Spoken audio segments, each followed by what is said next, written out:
fête de saint Laurent de Rome, diacre et martyr. Étymologie. Laurent viendrait de tenant un laurier. C'est un arbre avec les branches duquel on tressait autrefois des couronnes dont on ceignait les vainqueurs. Il est l'emblème de la victoire, il réjouit la vue par sa verdeur constante, il répand une odeur agréable et possède beaucoup de propriétés. Or, saint Laurent est ainsi nommé de laurier parce qu'il remporta la victoire dans son martyre, ce qui força Dès à avouer avec confusion « Je pense que nous voici vaincus ». Saint Laurent posséda la verdeur dans la netteté et la pureté de son corps, ce qui lui a fait dire « Ma nuit n'a plus rien d'obscur », etc. Il eut l'odeur, parce que sa mémoire sera éternelle, de là ces mots du psaume 3 qui lui ont été appliqués. Il a répandu des biens sur les pauvres, sa justice demeurera dans tous les siècles. Saint Maxime dit « Comment sa justice n'aurait-elle pas de durée? Ses œuvres étaient animées par cette vertu qui lui a fait consommer son martyre. » Sa prédication fut efficace, puisqu'il convainquit Lucile, Hippolyte et Romain. Le laurier a la propriété de guérir de la pierre qui l'écrase, de remédier à la surdité et de détourner la foudre. De même, saint Laurent brise les cœurs endurcis, rend l'ouïe spirituelle et protège contre la foudre des sentences de la réprobation. La vie de saint Laurent est tirée des actes anciens et reproduite dans son office au bréviaire romain. Vie de saint Laurent selon la légende dorée. Laurent, martyr et diacre, espagnol de nation, fut amené à Rome par saint Sixte. Car ainsi que le dit maître Jean Belette, Sixte, dans un voyage en Espagne, rencontra deux jeunes gens, Laurent et Vincent, son cousin, distingués par leur honnêteté et remarquables dans toute leur conduite. Il les amena à Rome avec lui. L'un d'eux, c'était Laurent, demeura à Rome auprès de sa personne, et Vincent retourna en Espagne où il termina sa vie par un glorieux martyr. Mais cette opinion de maître Jean Belette a contre elle le temps du martyre de ces deux saints, car Laurent souffrit sous Dès et Vincent, qui était jeune, sous Dioclétien et Datien. Or, entre Dès et Dioclétien, il s'écoula environ 40 ans et il y eut entre eux 7 empereurs, en sorte que saint Vincent n'aurait pu être jeune. Saint Sixte ordonna Laurent son archidiacre. En ce temps-là, l'empereur Philippe et son fils, qui portaient le même nom, avaient reçu la foi et après être devenus chrétiens, ils s'efforçaient de donner beaucoup d'importance à l'Église. Ce Philippe fut le premier empereur qui reçut la foi de Jésus-Christ. Ce fut, dit-on, Origène qui le convertit, quoi qu'on lise ailleurs que ce fut saint Pontius. Il régna l'an 1000 de la fondation de Rome, afin que cette 1000e année fût consacrée à Jésus-Christ plutôt qu'aux idoles. Or, les Romains célébrèrent cet anniversaire avec un grand appareil de jeux et de spectacles. L'empereur Philippe avait auprès de sa personne un soldat nommé Dès, qui était courageux et renommé dans les combats. Vers cette époque, la Gaule s'étant révoltée, l'empereur y envoya Dès afin de soumettre à la domination romaine les Gaulois rebelles. Dès mena tout à bien et revint à Rome après avoir remporté la victoire au gré de ses désirs. L'empereur, apprenant son arrivée, voulut lui rendre de grands honneurs et alla au-devant de lui jusqu'à Vérone. Mais, comme l'esprit des méchants s'enfle d'un orgueil d'autant plus grand qu'ils se sentent honorés davantage, Dès, exalté par l'ambition, en vint jusqu'à aspirer à l'empire et à comploter la mort de son maître. Il choisit le moment où l'empereur reposait sous son pavillon pour y entrer en cachette et l'égorger pendant qu'il dormait. Quant à l'armée venue avec l'empereur, il se l'attacha par ses prières, par l'argent, par des largesses et par des promesses. Et alors, il se hâta d'aller à la capitale de l'empire à marche forcée. À cette nouvelle, Philippe le Jeune fut saisi de crainte et, au rapport de Sicard, dans sa chronique, il confia les trésors entiers de son père et les siens à saint Sixte et à saint Laurent, afin que, s'il venait à être tué lui-même par Dès, il donnasse ses trésors aux églises et aux pauvres.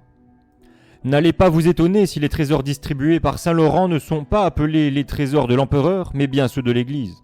Car il put se faire qu'avec ces trésors de l'empereur Philippe, il eût distribué en même temps quelques trésors appartenant à l'Église. Ou bien encore, on peut les appeler les trésors de l'Église, parce que Philippe les avait laissés à l'Église pour qu'ils fussent partagés entre les pauvres, quoique l'on doute avec certaines raisons que ce fût Sixte qui exista alors, comme il sera dit plus bas. Ensuite, Philippe s'enfuit, et pour ne point tomber entre les mains de Dès, à son retour, il se cacha. Le Sénat alla donc au-devant de Dès et le confirma dans la possession de l'Empire. Or, afin de paraître avoir tué son maître, non par trahison mais par zèle pour le culte des idoles, il commença à persécuter les chrétiens avec la plus affreuse cruauté, donnant l'ordre de les égorger sans aucune miséricorde. Dans cette persécution périrent plusieurs milliers de martyrs, parmi lesquels fut couronné Philippe le Jeune.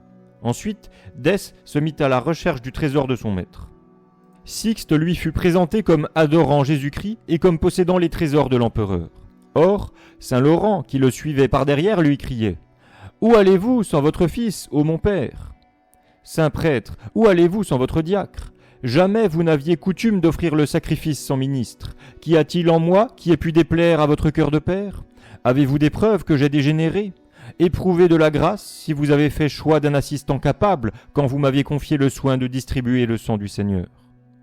Ce n'est pas moi qui te quitte, mon fils, ni qui t'abandonne, reprit le saint pontife, mais de plus grands combats pour la foi de Jésus-Christ te sont réservés. Pour nous, en qualité de vieillards, nous n'avons à affronter que de faibles dangers. Toi qui es jeune, tu remporteras sur le tyran un plus glorieux triomphe. Dans 3 jours tu me suivras, c'est la distance qui doit séparer le prêtre et le lévite. Et il lui remit tous les trésors, en lui ordonnant d'en faire la distribution aux églises et aux pauvres. Le bienheureux Laurent se mit donc nuit et jour à la recherche des chrétiens et donna à chacun selon ses besoins. Il vint à la maison d'une veuve qui avait caché un grand nombre de chrétiens chez elle. Depuis longtemps, elle souffrait de maux de tête. Saint Laurent lui imposa les mains et elle fut guérie de sa douleur. Ensuite, il lava les pieds des pauvres et leur donna l'aumône. La même nuit, il vint chez un chrétien et y rencontra un homme aveugle. Par un signe de croix, il lui rendit la vue. Or, comme le bienheureux Sixte ne voulait pas entrer dans les vues de l'empereur, ni sacrifier aux idoles, il fut condamné à avoir la tête tranchée. Accourut alors Saint Laurent, qui se mit à crier à Saint Sixte « Veuillez ne pas m'abandonner, Père Saint, parce que j'ai déjà dépensé vos trésors que vous m'aviez confiés. » Alors les soldats, en entendant parler de trésors, se saisirent de Laurent et le livrèrent entre les mains du tribun Parthénius. Celui-ci le présenta à Dès. Le César Dès lui dit « Où sont les trésors de l'Église que nous savons avoir été déposés chez toi ?» Or, comme Saint Laurent ne lui répondait pas, il le livra à Valérien, qui était préfet, afin de le forcer à livrer les trésors et à sacrifier ensuite aux idoles, ou bien de le faire périr dans des supplices et dans des tourments divers. Valérien, de son côté, le mit entre les mains d'un officier nommé Hippolyte, afin qu'il le gardât. Et Laurent fut enfermé en prison avec beaucoup d'autres. Il y avait là, sous les verrous, un gentil nommé Lucilius, qui, à force de pleurer, avait perdu la vue. Comme Laurent lui promettait de lui rendre l'usage de ses yeux, s'il croyait en Jésus-Christ, et s'il recevait le baptême, cet homme demanda avec instance à être baptisé. Laurent prit donc de l'eau et lui dit « Tout est lavé dans la confession ». Et quand Laurent l'eut interrogé avec précision sur les articles de foi et que Lucilius eut confessé qu'il les croyait tous, il lui versa de l'eau sur la tête et le baptisa au nom de Jésus-Christ. C'est pour cela que beaucoup d'aveugles venaient trouver Laurent et s'en retournaient guéris. Quand Hippolyte vit cela, il lui dit « Montre-moi les trésors ». Laurent lui répondit « Ô Hippolyte, pour peu que tu crois en notre Seigneur Jésus-Christ, je te montre des trésors et je te promets une vie éternelle. » Hippolyte lui dit « Si tu fais ce que tu dis, je ferai aussi ce à quoi tu m'exhortes. » À la même heure, Hippolyte crut et reçut le saint baptême avec sa famille. Quand il fut baptisé, il dit « J'ai vu les âmes des innocents tressaillir de joie. » Peu après, Valérien donna ordre à Hippolyte de lui présenter Laurent. Celui-ci dit à Hippolyte « Allons donc tous les deux ensemble, car la gloire nous est réservée à toi et à moi. » Ils viennent donc tous deux devant le tribunal et l'on s'enquiert encore du trésor. Laurent demanda un délai de 3 jours, ce à quoi Valérien consentit en le laissant sous la garde d'Hippolyte.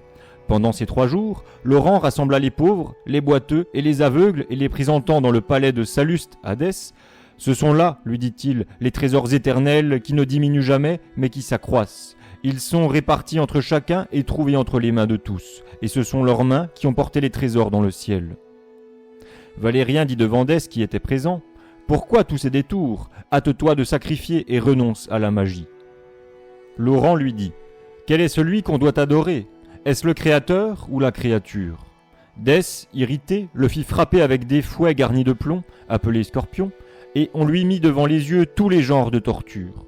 Comme l'empereur lui commandait de sacrifier afin qu'il échappât à ses tourments, Laurent répondit « Malheureux, ce sont des mets que j'ai toujours désirés. » Dès lui dit « Si ce sont des mets, fais-moi connaître les profanes qui te ressemblent afin qu'ils partagent ce festin avec toi. » Laurent répondit « Ils ont déjà donné leur nom dans les cieux et c'est pour cela que tu n'es pas digne de les voir. » Alors, par l'ordre de Dès, il est dépouillé, battu de coups et de fouets et des lames ardentes lui sont appliquées sur les côtés. « Seigneur Jésus-Christ, dit alors Laurent, Dieu de Dieu, ayez pitié de votre serviteur, puisque, quand j'ai été accusé, je n'ai pas renié votre saint nom. Quand j'ai été interrogé, je vous ai confessé comme mon Seigneur. » Et Dès lui dit, « Je sais que c'est par les secrets de la magie que tu te joues des tourments, mais tu ne sauras te jouer longtemps de moi. J'en atteste les dieux et les déesses, si tu ne sacrifies, tu périras dans des tourments sans nombre. » Alors il commanda qu'on le frappât très longtemps avec des fouets garnis de balles de plomb. Mais Laurent se mit à prier en disant, « Seigneur Jésus, recevez mon esprit. » Alors il se fit entendre une voix du ciel que Dès ouït aussi. « Tu as encore bien des combats à soutenir. » Dès, rempli de fureur, s'écria, « Romains, vous avez entendu les démons consolant ce sacrilège qui n'adore pas nos dieux, ne craint pas les tourments et ne s'épouvante pas de la colère des princes. » Il ordonna une seconde fois qu'on le battît avec des scorpions. Laurent se mit à sourire, remercia Dieu et pria pour les assistants. Au même instant, un soldat, nommé Romain, crut et dit à Saint-Laurent, « Je vois debout en face de toi un très beau jeune homme qui essuie tes membres avec un linge. Je t'en conjure, au nom de Dieu, ne me délaisse pas, mais hâte-toi de me baptiser. » Et Dès dit à Valérien, « Je pense que nous voici vaincus par la magie. » Il ordonna donc de le détacher de la cataste à laquelle il était attaché et de le renfermer sous la garde d'Hippolyte. Alors Romain apporta un vase plein d'eau, se jeta aux pieds de Saint-Laurent et reçut de ses mains le saint baptême. Aussitôt que Dès en fut informé, il fit battre de verges Romain qui, s'étant déclaré chrétien de plein gré, fut décapité par l'ordre de l'empereur. Cette nuit-là, Laurent fut amené à Dès.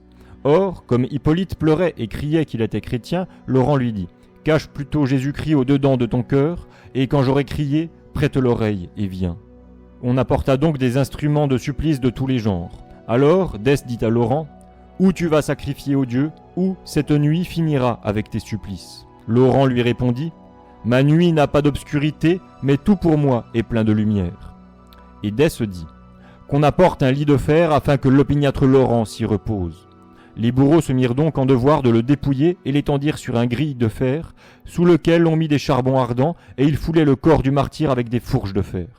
Alors Laurent dit à Valérien, « Apprends, misérable, que tes charbons sont pour moi un rafraîchissement, mais qu'ils seront pour toi un supplice dans l'éternité. Parce que le Seigneur lui-même sait que, quand j'ai été accusé, je ne l'ai pas renié. Quand j'ai été interrogé, j'ai confessé Jésus-Christ. Et quand j'ai été rôti, j'ai rendu des actions de grâce. » Et il dit à Dès d'un ton joyeux, « Voici, misérable, que tu as rôti un côté, retourne l'autre et mange. » Remerciant Dieu, « Je vous rends grâce, dit-il, Seigneur, parce que j'ai mérité d'entrer dans votre demeure. » C'est ainsi qu'il rendit l'esprit. Dès, tout confus, s'en alla avec Valérien au palais de Tibère, laissant le corps sur le feu. Le matin, Hippolyte l'enleva, et de concert avec le prêtre Justin, il l'ensevelit avec des aromates au champ de Véranus. Les chrétiens jeûnèrent, et pendant 3 jours célébrèrent ces vigiles, au milieu des sanglots et en versant des torrents de larmes. Une note dans le texte nous apprend ce qu'est la cataste, ou la catasta, sur laquelle Laurent était attaché durant ses tourments. La catasta, d'après Riche, est tout simplement un gril de fer au-dessous duquel on mettait du feu pour torturer les criminels. Cet instrument était distingué du chevalet éculéus et avait la forme d'une échelle. Est-il certain que Saint Laurent ait souffert, le martyr sous cet empereur Dès ? Le fait est douteux pour beaucoup de monde, puisque dans les chroniques, on lit que Sixte vécut longtemps avant Dès. C'est le sentiment d'Eutrope quand il dit « Dès, qui suscita une persécution contre les chrétiens, fit tuer entre autres le bienheureux lévite et martyr Laurent. » Il est rapporté dans une chronique assez authentique que ce ne fut pas sous l'empereur Dès, successeur de Philippe, mais sous un Dès qui fut César, et non pas empereur, que Saint Laurent souffrit le martyre. Car entre l'empereur Dès et Dès le Jeune, sous lequel on dit que Saint Laurent fut martyrisé, il y eut plusieurs empereurs et plusieurs souverains pontifes intermédiaires. En effet, il est dit dans le même livre que, après Gallus et Volusien, son fils, successeur de Dès à l'Empire, régnèrent Valérien et Galien, et que ces 2 derniers créèrent César, Dès le Jeune, mais sans le faire empereur. Car anciennement, les empereurs donnaient à quelques-uns la qualité de César, sans cependant les créer Auguste ou empereur. Ainsi on lit dans les chroniques que Dioclétien fit César Maximien, et que, dans la suite de César, il le créa Auguste. Or, du temps de ces empereurs, c'est-à-dire de Valérien et de Galien, c'était Sixte qui siégeait à Rome. Ce fut donc ce Dès, simple César, mais non pas empereur, qui martyrisa Saint Laurent. C'est pour cela que dans la légende de ce saint, Dès n'est pas appelé empereur, mais Dès César seulement. Car l'empereur Dès ne régna que 2 ans et martyrisa le pape Saint Fabien. À Fabien succéda Corneille, qui souffrit sous Volusien et Gallus. Après Corneille vint Lucien, et Lucien eut pour successeur Étienne, qui souffrit sous Valérien et Galien, dont le règne dura 15 ans. À Étienne succéda Sixte. Ce qui précède est tiré de la chronique qui a été citée ci-dessus. Cependant, toutes les chroniques, tant de Zèbe que de Bède et d'Isidore, s'accordent à dire que le pape Sixte ne vécut pas du temps de l'empereur Dèce, mais bien de Galien. Mais on lit encore dans une autre chronique que ce Galien eut 2 noms, qu'il fut appelé Galien et Dèce, et ce fut sous lui que souffrirent Sixte et Laurent vers l'an du Seigneur 257.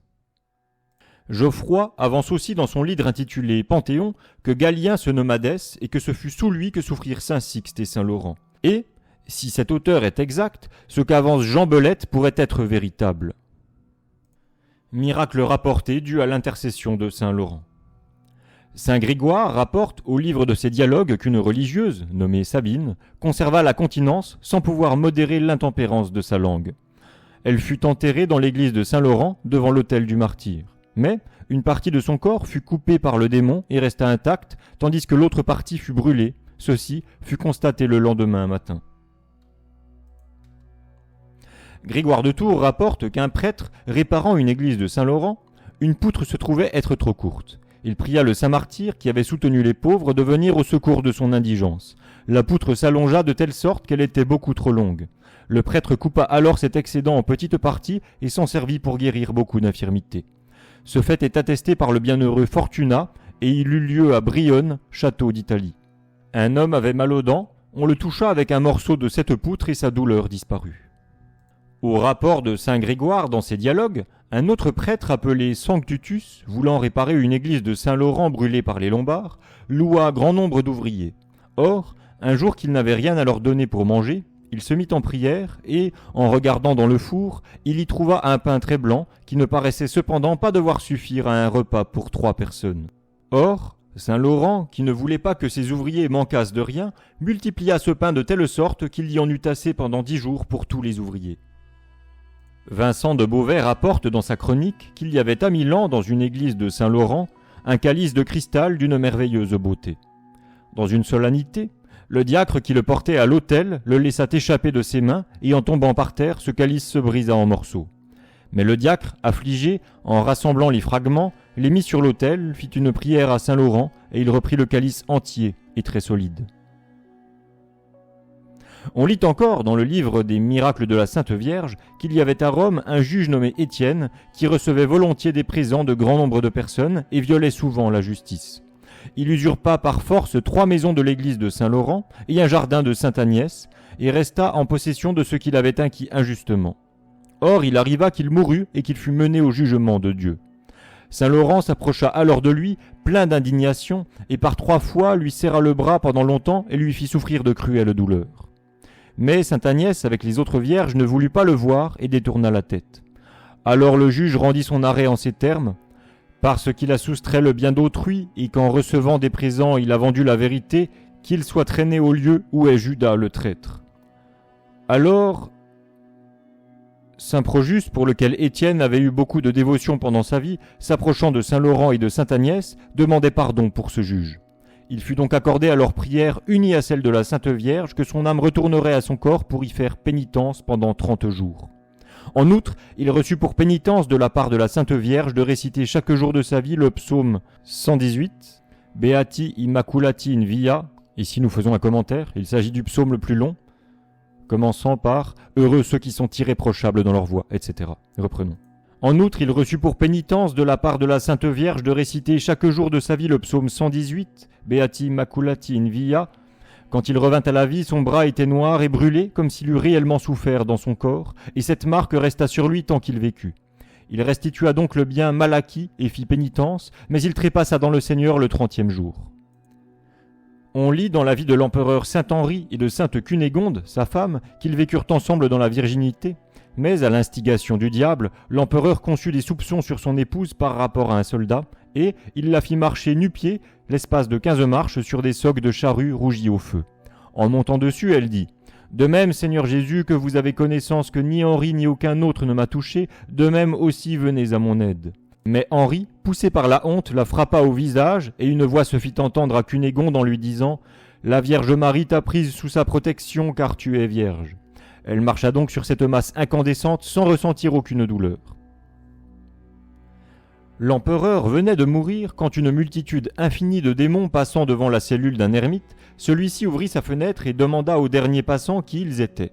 Et il répondit : « Nous sommes une légion de démons qui nous hâtons d'aller à la mort du César, afin de voir si nous pouvons trouver en lui quelque chose qui nous appartienne en propre. » L'ermite adjura le diable de revenir, et celui-ci lui dit à son retour : « Nous n'avons rien trouvé, car, bien que le soupçon injuste qu'avait conçu l'empereur et ses autres péchés aient été mis ainsi que ses bonnes œuvres dans la balance, Laurent le Grillé apporta un pot d'or d'un poids énorme, quand nous pensions emporter César.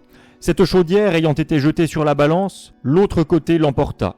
Alors je fus irrité et j'arrachai une oreille de ce pot d'or. » Il donnait le nom de ce pot à un calice que cet empereur avait fait ciseler pour l'église d'Eichstätt, en l'honneur de Saint Laurent, envers lequel il avait une dévotion particulière. À cause de sa grandeur, ce calice avait 2 anses, et il se trouva qu'au même moment, l'empereur mourut et une anse du calice fut brisée. Ce fait se trouve sculpté en relief sur le tombeau qui renfermait les reliques de saint Henri et de sainte Cunégonde avant leur canonisation. On y voit un ange tenant d'une main une épée dégainée, de l'autre une balance sur l'un des plateaux de laquelle est posé un calice. Saint Grégoire rapporte dans son registre qu'un de ses prédécesseurs voulait soulager quelqu'un auprès du corps de Saint Laurent, mais qu'il ne savait où le corps reposait. Quand, tout à coup, et sans le savoir, on découvre le tombeau, et tous ceux qui se trouvaient là, aussi bien que les moines que ceux qui étaient attachés à l'église et qui avaient vu ces saintes reliques, moururent dans l'espace de 10 jours. Quelques leçons à tirer de la vie de Saint Laurent. Il faut observer que le martyre de Saint Laurent paraît l'emporter sur ceux des autres saints martyrs par 4 caractères qui lui sont propres, et qu'on trouve exposés dans les paroles de saint Maxime, évêque, et de saint Augustin. Le premier, c'est la rigueur de ce martyr. Le second, c'est le résultat ou l'utilité qu'il eut. Le troisième, c'est la constance et le courage du patient. Le quatrième, c'est le combat admirable en lui-même et le mode de sa victoire. Premièrement, le martyre de Saint Laurent l'emporte sur les autres par l'extrême rigueur des tourments. Voici comment s'en exprime le bienheureux évêque Maxime, ou selon certains textes, saint Ambroise. « Mes frères, ce n'est pas un martyre ordinaire, et de quelques instants que Saint Laurent eut à souffrir, car celui qui est frappé du glaive meurt une fois, celui qui est plongé dans un brasier de flammes est délivré à l'instant, mais Saint Laurent est tourmenté par des supplices longs et nombreux, en sorte que la mort ne ralentit pas sa souffrance et lui manqua à la fin. Nous lisons que des bienheureux enfants se promenaient au milieu des flammes, apprêtés pour les faire souffrir, et qu'ils foulèrent aux pieds des masses de feu. Et cependant, Saint Laurent leur est supérieur en gloire, parce que ceux-là se promenaient dans les flammes, et que lui fut couché sur le feu même qui faisait son supplice. Ils foulèrent le feu de leurs pieds, tandis que lui en éteignit l'ardeur par la position qu'on avait fait prendre à son corps étendu sur ses flancs. Ceux-là étaient debout et adressaient leurs prières en levant les mains vers le Seigneur. Celui-ci, étendu sur le gril, priait pour ainsi dire le Seigneur avec chacun de ses membres. Il faut noter encore que Saint Laurent vient le premier de tous les martyrs après Saint Étienne, non pas pour avoir supporté de plus grands tourments que les autres martyrs, puisque beaucoup souffrirent des tourments égaux et quelquefois plus violents, mais c'est pour 6 motifs qui se trouvent ici réunis. Premier motif, en raison du lieu où il a souffert, c'est à Rome, la capitale du monde et où se trouve le siège apostolique. Deuxième motif, en raison de sa prédication, car il s'y livra avec ardeur. Troisième motif, en raison des trésors qu'il distribua tout entier avec sagesse aux pauvres. Ces 3 raisons sont celles de maître Guillaume d'Auxerre. Quatrième motif, parce que son martyre est authentique et certain. Car bien qu'on lise que les autres aient souffert de plus grands supplices, cependant cela n'est pas authentique et quelquefois il y a lieu d'en douter. Mais le martyre de Saint Laurent est très solennel dans l'Église qu'il a approuvé, ainsi que nombre de saints dans leurs discours. Cinquième motif, par la dignité à laquelle il fut élevé, car il fut archidiacre du siège apostolique, et après lui, il n'y eut plus à Rome d'archidiacre. Sixième motif, pour la cruauté des tourments qui furent des plus atroces, puisqu'il fut rôti sur un gril de fer, ce qui a fait dire de lui par saint Augustin : on commanda d'exposer sur le feu ses membres déchirés et coupés par les nombreux coups de fouet qu'il avait reçus, afin que, sur ce gril de fer, sous lequel était entretenu un feu violent, le tourment fut plus atroce et la souffrance plus longue, puisque l'on retournait l'un après l'autre chacun de ses membres. Deuxièmement, le martyre de Saint Laurent l'emporte sur les autres par ses résultats et son utilité. D'après saint Augustin ou saint Maxime, l'âpreté du supplice a couvert saint Laurent de gloire, l'a rendu célèbre dans l'opinion publique, excite à la dévotion envers lui et en fait un modèle remarquable. Premier point, elle le couvrit de gloire, ce qui fait dire à saint Augustin « Tyran, tu as sévi contre ce martyr, tu as tressé, tu as embelli sa couronne en accumulant les tourments. » Saint Maxime ou saint Ambroise ajoute « Quoique ses membres se disloquent sous l'ardeur de la flamme, cependant, l'ardeur de sa foi n'est pas ébranlée, il perd son corps, mais il gagne le salut. » Saint Augustin dit « Ô le bienheureux corps dont les angoisses ne purent lui faire perdre la foi, mais que la religion couronna dans le ciel. » Deuxième point. L'âpreté du martyr de saint Laurent le rendit célèbre dans l'opinion publique. Saint Maxime ou saint Ambroise dit « Nous pouvons comparer le bienheureux martyr Laurent au grain de sénévé qui, broyé de toute manière, a mérité de répandre par tout l'univers une odeur mystérieuse. Quand il était en vie, il fut humble, inconnu, méprisé. À peine a-t-il été tourmenté, déchiré, brûlé, qu'il répandit sur toutes les églises du monde un parfum de noblesse. » Plus loin on lit « C'est chose sainte et agréable à Dieu que nous honorions avec une piété toute particulière le jour de la naissance de saint Laurent. L'Église victorieuse de Jésus-Christ brille en ce jour du reflet de son bûcher au regard de l'univers. Ce généreux martyr a acquis une telle gloire dans son martyre qu'il en éclaire le monde entier. » Troisième point. Le martyr de saint Laurent nous excite à la dévotion pour lui. Saint Augustin donne 3 motifs que nous avons de le louer et de lui témoigner notre dévotion.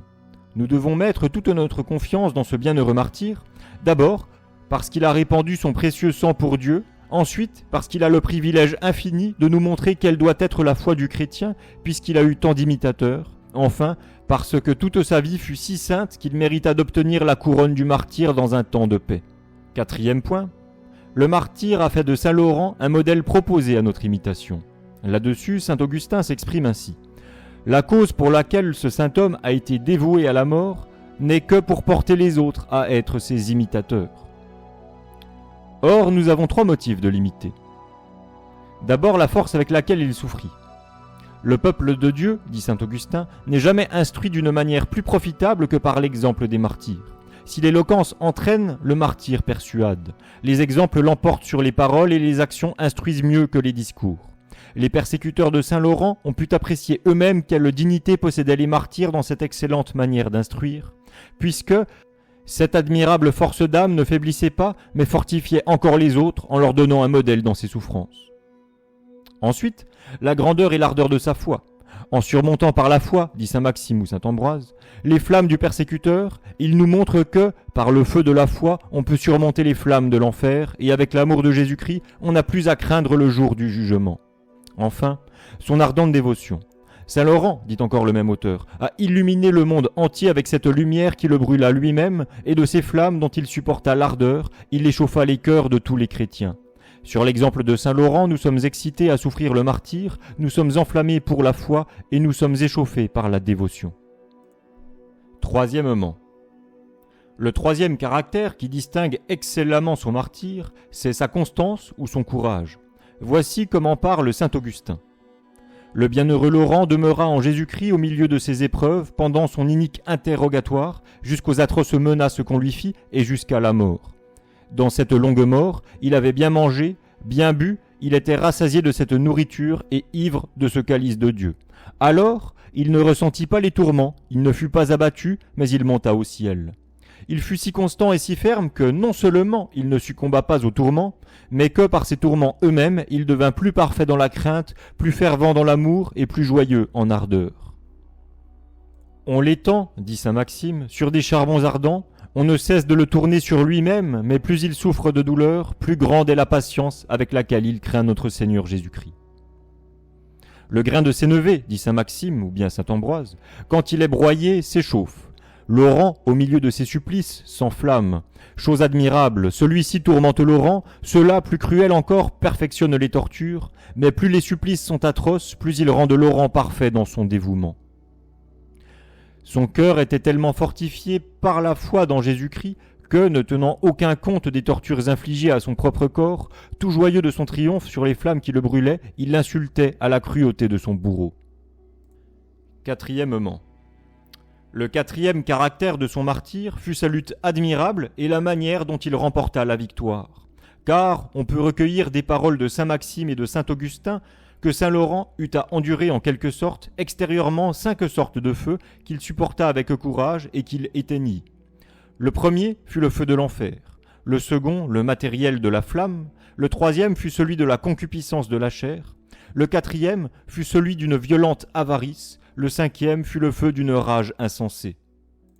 Concernant le premier feu, pouvait-il faiblir, dit saint Maxime, parce que son corps était momentanément brûlé, celui dont la foi éteignait le feu éternel de l'enfer? Il passa à travers un feu d'un instant de durée, et tout terrestre, mais il échappa à la flamme de la géhenne qui brûle sans cesse. À propos du deuxième feu. Son corps est brûlé, dit saint Maxime ou saint Ambroise, mais l'amour divin éteignit cette combustion matérielle. Un roi méchant mettra lui-même le bois. Il activera le foyer, mais le bienheureux Laurent n'en sentira pas les effets, parce que l'ardeur de la foi est encore plus vive. La charité de Jésus-Christ, dit saint Augustin, ne fut pas vaincue par la flamme, et le feu qui brûle à l'extérieur est moins ardent que celui qui brûle à l'intérieur. Pour le troisième feu, saint Maxime dit en parlant de l'extinction du feu de la concupiscence, « Voici un feu par lequel saint Laurent passa, sans en être brûlé, puisqu'il en eut horreur, mais il n'en brille pas moins d'un grand éclat. Il a brûlé pour n'être point enflammé, et pour ne point être brûlé, il endura d'être brûlé. » Pour le quatrième feu, l'avarice de ceux qui convoitaient des trésors a été déçue selon ces paroles de saint Augustin. Il s'arme d'une double torche, cet homme cupide d'argent et ennemi de la vérité. C'est l'avarice pour ravir de l'or, c'est l'impiété pour faire disparaître Jésus-Christ. Mais tu ne gagnes rien, tu ne retires aucun profit, homme cruel. Ce qui n'est que matière est soustrait à tes recherches, Laurent monte au ciel et tu péris avec tes flammes. Pour le cinquième feu, la folie furieuse des persécuteurs a été frustrée et annihilée, comme le dit saint Maxime. Quand il eut vaincu les bourreaux qui attisaient le foyer, il éteignit l'incendie allumé par la folie qui débordait de toutes parts. Jusque-là, le démon n'a obtenu qu'un résultat, c'est que cet homme fidèle monta plein de gloire jusqu'au trône de son maître et que la cruauté de ses persécuteurs confondus fut engourdie avec leur feu. Il montre combien fut ardente la folie des bourreaux en disant « La fureur enflammée des gentils prépare un gril ardent afin de venger dans les flammes l'ardeur de leur indignation. » Il n'y a rien d'étonnant que saint Laurent ait surmonté ces 5 sortes de feux extérieurs, puisque, d'après les paroles de saint Maxime, il y eut 3 choses qui le rafraîchirent intérieurement, et il porta dans son cœur 3 feux, au moyen desquels il a adouci et modéra entièrement le feu extérieur, qui fut ainsi vaincu par une ardeur plus forte. Ce furent, premièrement, le désir du royaume du ciel, deuxièmement, la méditation de la loi de Dieu, et troisièmement, la pureté de conscience. Il refroidit et éteignit ainsi tout feu extérieur. Premier feu intérieur, le désir de la patrie céleste. Saint Maxime ou saint Augustin dit « Le bienheureux Laurent ne pouvait ressentir les tourments du feu, puisqu'il possédait dans ses membres le désir du paradis qui refroidissait les flammes. Au pied du tyran gît une chair brûlée, un corps inanimé, mais il n'a rien perdu sur la terre, puisque son âme demeure dans le ciel. » Deuxième feu intérieur, la méditation de la loi divine. Le même auteur s'exprime ainsi. Tandis que son esprit est occupé dans la méditation des commandements de Jésus-Christ, tout ce qu'il souffre est froid pour lui. Troisième feu intérieur, la pureté de conscience. Il a dit à ce propos « Ce n'est que feu autour des membres de ce généreux martyr, mais il ne pense qu'au royaume de Dieu, et sa conscience rafraîchie le fait sortir vainqueur du supplice. » Il posséda néanmoins 3 feux intérieurs qui lui firent surmonter la violence des flammes extérieures. Le premier fut la grandeur de sa foi, le second son ardente charité, et le troisième une véritable connaissance de Dieu qui l'a éclairé comme une flamme. Plus sa foi est ardente, dit saint Ambroise, plus la flamme qui le brûle perd de sa force. La ferveur de la foi, c'est le feu du Sauveur qui est dit dans l'Évangile « Je suis venu vous apporter le feu sur la terre ». Saint Laurent en était embrasé, il n'a donc pas ressenti l'ardeur des flammes.